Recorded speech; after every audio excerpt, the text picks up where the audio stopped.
Hello everyone, thanks for tuning into Sims Workshop. I hope you're all having a wonderful day. So today we are going to be reviewing House of Roots and Ruin by Erin Craig. Let me just start by saying I'm not okay after this book. I'm not okay. The ending of this book, I was like reading it and then we got to that last chapter and I was like, my mouth. I'm like, I'm not okay. I need a follow-up. I need a follow-up and I need it now. I love this book. I really did. It's a lot of like Crimson Peak vibes and Island of Dr. Moreau vibes. And it also has, it continues that really cool gothic atmosphere that it reminded me a lot of Edgar Allan Poe. Also, Verity is your main character this time, so it is a sequel to House of Salt and Sorrow, but it follows a different sister this time, Verity, who is a little older now. And guess what? She can still see dead people. And she still can't tell the difference between a dead person and a live person, so she has like conversations. So when she finds out that that's the reason, you know, her family's kind of just been keeping her secluded in the house, she gets mad. So what does she do? She ends up taking a job to paint the portrait of a Duchess's son, Alexander. Alexander is paralyzed from the waist down after an incident when he was a child. But oh my god, he's so wholesome and sweet, and I love him and Verity, and I love the romance. And I even love how she questions it sometimes. She's like, is this really love? Or is this just like, do I not really know love? Am I just latching on to him because, you know, I'm using him as an escape from my home life? Like, but you see, she does fall in love with him. And it's so wonderful. But there's something wrong with this island. So Alexander father, and this is a little bit of a spoiler, so I'm letting you know right now, there are some spoilers. So if you don't want to know the spoilers, stop watching. Are we good? We're good? Okay, cool. So, Alexander's father is basically Dr. Moreau. He experiments not just with botanics and plant life, because he wants to kind of augment the gods' beauty. So remember, if you read House of Salt and Sorrow, the gods play a really prominent role in the storytelling. They're not just mythical beings, like they do exist in this world, right? So, I mean, Jesus criminy. He experiments not just with plants, but also with living creatures. And his goal is to make an immortal human to rival the gods.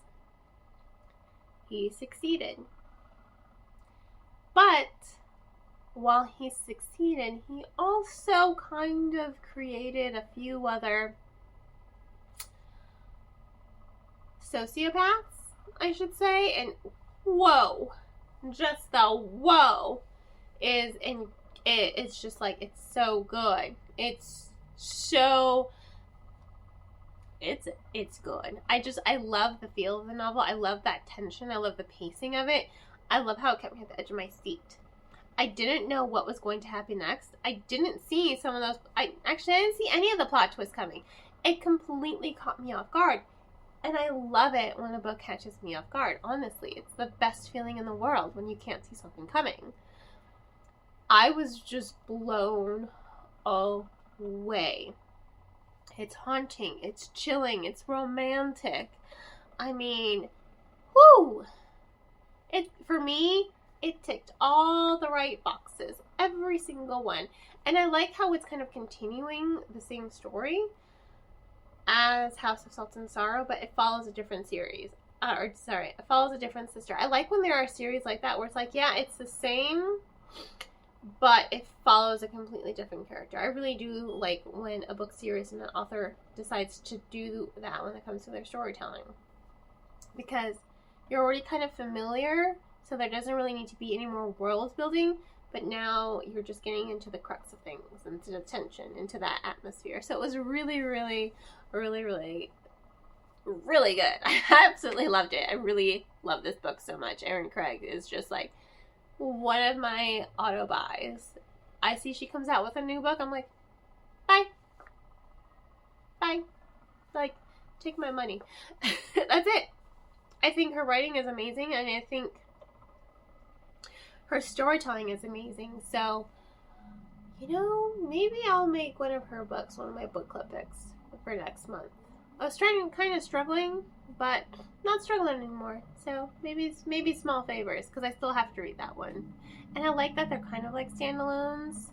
Like, you, as someone who's read House of Salt and Sorrows, there's some backstory information that is important, but you don't have to have read it, because I think Erin Craig also does a really good job of summarizing the events in that previous book. It just makes, if you've read it, it makes this one more enjoyable, because then you're not wondering like, oh, I wonder what they're referencing, or I wonder what they're summarizing here. It's a really good story.